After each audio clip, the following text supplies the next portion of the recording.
What's going on YouTube? It's Sean here and I am back today to give you guys a review of the Nike Air Max 1 Have a Nike Day. These released in select locations in the US on March 1st and they're slated for a wider global release including Canada on March 15th. The retail price on these guys is $120 US or $165 here in Canada, and the official colorway for this shoe is space purple, black, and bleached coral. As part of a huge Nike collection and campaign for March, which is Air Max month, these Air Max 1s released alongside other models like the Air Max 95 and the Air Max 97. Being a big Air Max 1 fan, I was very curious about this shoe and want to see these in hand. Overall, just from the color scheme used on this shoe, it has a very retro feel to it. And I think that's the aim that Nike was going for the entire collection.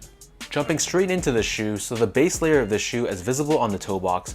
This is constructed using this teal colored mesh. Wrapping around the edge of the toe box, we have this black colored suede, and then this suede extends along the length of the lateral side of the shoe along the mudguard. The quarter panel of this shoe is constructed using this bleached coral suede, and then on the midfoot of both sides of the shoe, we have this black suede swoosh.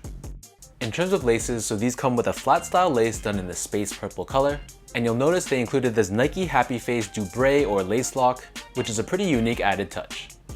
Underneath the laces, we have your tongue, which is done in that same teal colored mesh, and at the very top, we have this tag that replaces your traditional Nike Air logo, and in its place, we have the phrase, "Have a Nike Day." As we move towards the back end of the shoe, so the top ankle collar area is done in this teal colored suede. Below this, we have purple suede, and on the bottom, we have this black suede, and right in the center, we have that Nike Happy Face once again embroidered in the middle. So the inner liner of these shoes is done in this space purple textile, and as I take out the insole, we have your standard black colored insole with the Nike Air branding on the heel in teal. So the upper of these Air Max 1s sits atop this full-length white colored midsole. Underneath the heel, we have this window that exposes the air unit that's found within the shoe. And then as I turn these over to the bottom, so here we have your standard Air Max 1 outsole. In this case, this is constructed using this semi-translucent rubber in a wide variety of colors. So from top to bottom, we have purple, then teal, then this bleached coral color, and then finishing off at the bottom, we have teal once again. In terms of sizing, so my feet measures as a true size 10, slightly on the wider side, and I typically get 10.5 in my Air Max 1s. Because my feet are slightly wide, when I go true to size, there's a little bit of pinching around this toe box area, so for that reason, I go up the half size. Some people do go true to size in Air Max 1s, so whatever size you traditionally wear in Air Max 1s, I just stick with that same size, or if you haven't worn Air Max 1s before, I'd recommend going to your local sportswear store, and they most likely will have a pair of Air Max 1s on the shelves. Comfort-wise, so nothing crazy here. The insole is pretty thin, so honestly there wasn't too much comfort on these shoes. And I personally felt that the foam was a little bit stiff. So long story short, they're not that comfortable, but they're gonna be just okay for just an everyday casual shoe. Last but not least, from a quality standpoint, so this was the area that I was a little bit disappointed in. So the suede used on this shoe felt a little bit more on the cheaper side, and I was a little bit disappointed with the overall shape of the shoe. So for recent releases following the Air Max 1 anniversary that dropped a couple years back, Nike seemed to revamp the shape of the Air Max 1 to make it closer to how the originals looked back in the 80s. However, with this specific pair, I don't know if it's my pair only or this is across the board, but the overall shape on these guys seem to be a bit more banana-like, which is the shape that has that slanting toe box that sort of rises up at the very end.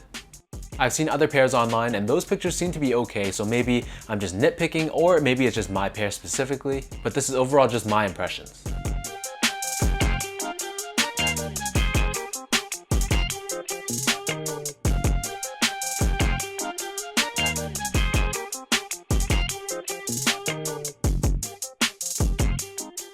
So with all that being said, now let me lace these up and I'll show you guys how these look on feet.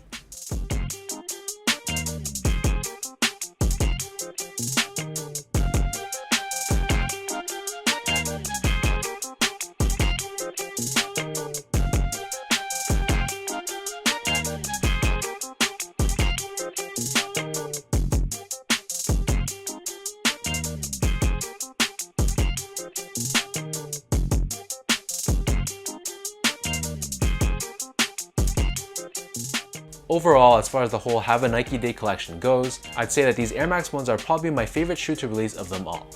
To me, there are some strong points such as the color scheme used. I really like the whole retro vibe that it has, but there's also some aspects that I wasn't too crazy about, like for example, the quality of the suede used and the shape of the shoe itself. So I'm curious to know what you guys think of these Nike Air Max 1s in the Have a Nike Day colorway.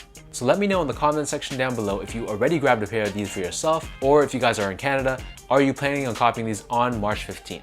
If you do want a pair, I honestly don't think they should be too hard to get, and they will be available at select retailers such as The Closet Inc. So I'll add their social media, their website, all that good stuff down in the description box below. And also be sure to follow me on Instagram at esgo8, check out my Twitter at sean.go, and visit my website at seango.ca. So until next time, thank you guys so much for tuning in, and I'll catch you guys in the next one.